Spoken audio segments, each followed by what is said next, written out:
Welcome to Krishna coaching centre. अब ये है हमारा क्लास 12th का सोशलॉजी। सोशलॉजी की 12th क्लास में 2 बुक्स हैं। हम कोशिश करेंगे दोनों को साइमल्टेनियसली कवर करने की, chapter by chapter, and I will try my best कि आप तक एक ठीक ठाक एक्सप्लेनेशन पहुंच सके। सो हम शुरू करते हैं। अब देखिए हमारी ये बुक है। इस बुक में कितने चैप्टर हैं जी? अरे 8 चैप्टर हैं। बड़े क्यूट क्यूट से चैप्टर हैं, जैसे कि स्ट्रक्चरल चेंज हो गया, कि किस तरीके से समाज में स्ट्रक्चर में ही चेंज आना शुरू हो गया था। Cultural change, story of Indian democracy, change in development in rural society, industrial society, globalisation और change, mass media communication, social movement. Basically change का चैप्टर है, ये बदलाव का चैप्टर है। तो बुक को शुरू करने से पहले अपने आप में भी एक प्रण लाते हैं कि कुछ बदलाव तो हम अपने अंदर भी लाके रहेंगे, इतनी सारी चीज़ों को देख के, इतनी सारी चीज़ों को पढ़ के। क्योंकि actually we are very lucky कि हमको सोशलॉजी जैसा सब्जेक्ट पढ़ने को मिल रहा है जो हमें समाज का ज्ञान देता है।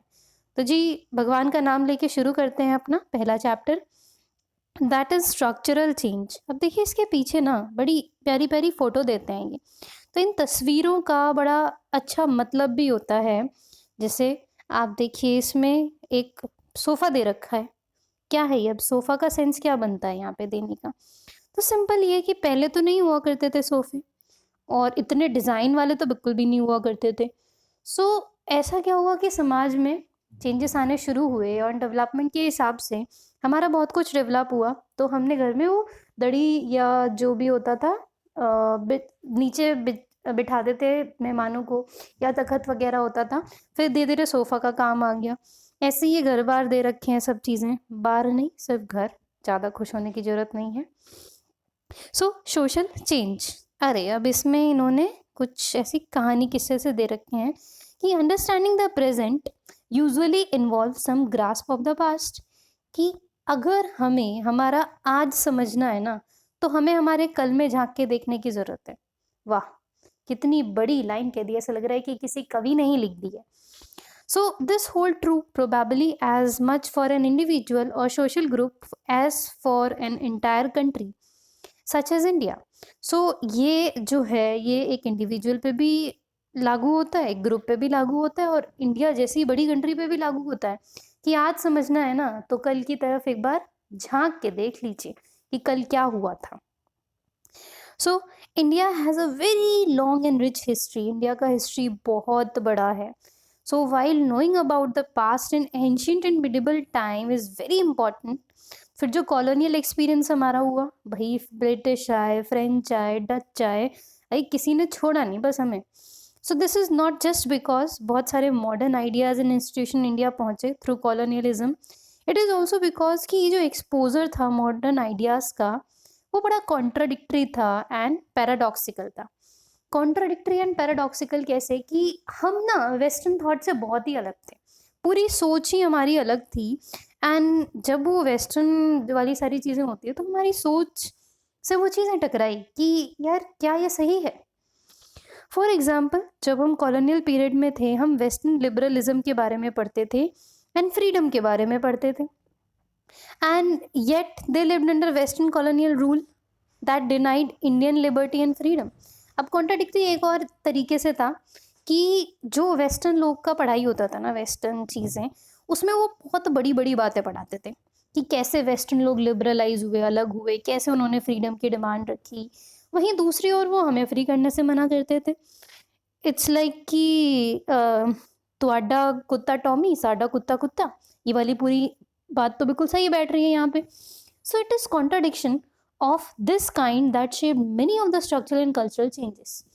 तो जब कॉन्ट्राडिक्शन होता है ना, तो हमें पता नहीं होता है, पर जब हम पढ़ने लिखने लग जाते हैं, चीज़ों को समझने लग जाते हैं, तो वो कॉन्ट्राडिक्शन हमें दिखाई देता है। और अगर हमें वो चीज़ें दिखने लग जाती है ना, फिर हम उस तरीके से अकॉर्डिंगली एक्ट करने लग जाते हैं। सो जैसा हमने हिस्ट्री में भी देखा था, या पहले भी हम इस बारे में थोड़ी बहुत बात कर चुके हैं 11th में, कि जो हमारे लिए वो सिविल सर्विसेज का एग्ज़ाम लेके आए थे, वो इसलिए लेकर आए थे कि भाई हमारे खुद के जने तो बहुत कम पढ़ रहे हैं, ब्रिटिश से हम इतने जने यहाँ बुला नहीं सकते, तो इन्हें पढ़ा लिखा के, इन्हीं को अपने कब्जे में रख के इन्हीं से काम कराएंगे। अब जब सारे लोग पढ़ लिख लिए, वही ब्रिटिशर के खिलाफ हो गए, जो मिडिल क्लास अपराइजिंग हुआ था। So as the next few chapter shall show our social reforms कैसे हुए, नेशनलिस्ट मूवमेंट कैसे हुए, हमारे जो लॉज हैं, हमारा पॉलिटिकल लाइफ है, और जो हमारा कॉन्स्टिट्यूशन है, इंडस्ट्री, एग्रीकल्चर है, हमारी सिटीज़ है, विलेजेस है, वो किस तरीके से इस पैराडॉक्सिकल एक्सपीरियंस के साथ आगे बढ़े। ये वर्ड बहुत अच्छा है पैराडॉक्सिकल, इसको याद रखना, क्योंकि सोशलॉजी में ना शब्दों का उच्चारण बड़ा ज़रूरी है। सोशलॉजी समझना बहुत आसान है पर इसका पेपर लिखना बहुत मुश्किल है। पेपर लिखना क्यों मुश्किल हो जाता है? क्योंकि आपको सही शब्दों का इस्तेमाल करना आना चाहिए। So this has had lasting implication for our specific experience with modernity. तो उन्हीं चीज़ों को पढ़ के हम कहीं कहीं समझना शुरू किए कि मॉडर्निटी होता क्या है। So the following are just some of the many instances जो हम अपनी डेली लाइफ में फील करते हैं। जैसे आप देखिए, हमारा एक पार्लियामेंट्री और एक लीगल सिस्टम होता है। पार्लियामेंट लॉ बनाएगी एंड फिर वो सारा सिस्टम में सब अपडेट वगैरह होगा और उस लॉ के हिसाब से काम होने शुरू हो जाएंगे। तो एक पुलिस होती है, एजुकेशन सिस्टम होता है, सब कुछ। एंड ये जो सब कुछ है ना, ये मोस्टली ब्रिटिश का ही मॉडल है। हमारा पार्लियामेंट ब्रिटिश मॉडल है, हमारा police system, education system. Education आप देखो, हम पूरा ब्रिटिश का दिया हुआ पढ़ रहे हैं। अब खैर बात चल रही है न्यू एजुकेशन पॉलिसी में कि भाई अपनी हिस्ट्री भी तो पढ़ लो। फ्रांस रशिया को तो बहुत आज़ादी दिला दी, इंडिया को ठीक से दिलाओ भाई। So we drive on the left side of the road like the British. तो हम left side of the road पे ड्राइव करते हैं ब्रिटिश के जैसे। And we have bread omelette, cutlet हमारे मेन्यू में, जो रोड साइड ईटरीज कैंटीन वगैरह होती है हमें मिलता है। ये भी हमें ब्रिटिशर्स से मिला है, हम तो नहीं खाते थे ये सब। तो a very popular manufacturer of biscuit जो like is actually named after Britain. एक बहुत ही पॉपुलर बिस्किट का नाम है जिसका नाम भी ब्रिटेन के नाम पे ही रखा गया है। मुझे बताना ये क्या है? ब्रिटेन, ब्रिटेन, कुछ याद आया? कमेंट सेक्शन में लिख के बताना मुझे। So many school uniform include neck ties, भाई वो भी ब्रिटिशर्स ने दी हमें। We often admire the west as often resented. तो हम वेस्ट की जितनी बुराई करते हैं ना, उतना हम खुद ही हमारे कल्चर में वेस्टर्निज्म है। इनफैक्ट मोस्ट ऑफ यू जो अभी बैठ के ये वीडियो देख रहे होंगे, उन्होंने वेस्टर्न आउटफिट ही पहना होगा। So these are just some of many and complex ways that British colonialism lives in our contemporary India. देखिए ये टाई पहन रखी है भैया ने, ये जो हम खाना खा रहे हैं, स्टाइल जो है ये ब्रेड व्रेड का, ये जो जिस जगह पे जिस सोफ़ा पे हम बैठे हैं, वो सब क्या है? वो सब हमको ब्रिटिशर्स की दी हुई गिफ्ट है, तोहफा है भाई उनका। रत्न आपका भाग्य बदल सकता है, नवनीत ज्वेलर्स। स्पेलिंग देख रहे हैं आप ज्वेलर्स की? देखो कॉपी करने के लिए भी ना मतलब थोड़ी अकल चाहिए। तो आप देखो, caution work in progress Delhi जल बोर्ड। अब कॉसन की स्पेलिंग तो आप देख ही सकते हैं। उसके अलावा beautiful convent educated girl, convent, गजब। सो भाई इंग्लिश क्या है ना, हमारे यहाँ पे फैशन हो गया। If we are talking in English, हम बड़े एजुकेटेड हैं। अगर हम अपनी खुद की भाषा में बात करते हैं तो हम जलील हैं, हम गवार हैं, ऐसा समाज को लगता है, जो कि बहुत गलत है। भाई इंग्लिश का ज्ञान होना बहुत अच्छी बात है, मॉडर्न लैंग्वेज है, वी शुड नो कि ये है क्या, कोई बोले तो समझ में आना चाहिए। या हमें इंटरनेशनल लेवल पे अगर हमें खुद को रिप्रेजेंट करना है तो कई बार हमें बोलना पड़ता है। लेकिन ऐसा नहीं है कि आप हमेशा पूरा अंग्रेज बन के ही घूमोगे। भाई हिंदुस्तानी हो तो हिंदुस्तानी भाषा का इस्तेमाल कर सकते हैं। 22 भाषाएं हमारी, उससे भी ज़्यादा, 22 क्या 2200 ही होंगी।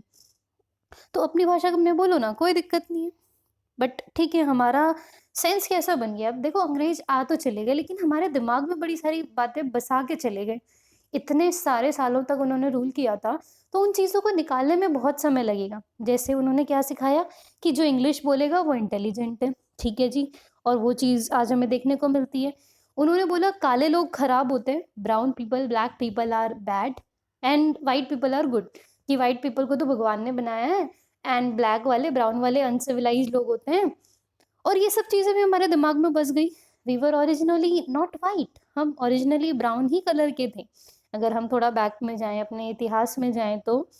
बट उन्होंने क्या सिखा दिया कि जो गोरी नहीं वो छोरी नहीं, और जो गोरा नहीं वो छोरा नहीं। ये चीज़ें वो सिखा के चले गए। अब ऐसा भी होता है भाई, अब जाके फेयर एंड लवली वालों को पता चला है, वो भी इतनी सारी पिटिशंस के बाद, कि फेयर एंड लवली भी अगर तुम शो कर रहे हो तो वो मेंटालिटी क्या शो कर रहा है? क्या कोई ब्राउन एंड लवली नहीं हो सकता? क्या कोई ब्लैक एंड लवली नहीं हो सकता? बट इनकी मजाल, ब्लैक एंड लवली कोई क्रीम ही नहीं निकाल सकते हैं, क्योंकि हमारे दिमाग में क्या सेट हो गया, वही वही वही, जो गोरी नहीं वो जो छोरी नहीं है, जो गोरा नहीं वो छोरा नहीं, तो ऐसा कुछ दिमाग में हमने सेट कर दिया है। सो ये क्या है, टोटल ये इंग्लिश का जो पैराडॉक्स है ये भी हमारे दिमाग में क्रिएट हो गया है। हम बड़ी बड़ी बातें करते हैं, लेकिन हम सिर्फ बातें करते हैं, वो तब तक बातें रहेगी जब तक हम उसमें कुछ और ऐड ऑन नहीं कर देते। सो इस पार्ट को हम यहीं तक रखते हैं, इसका अगला पार्ट हम कवर करेंगे अपने अगले वीडियो में। Thank you so much.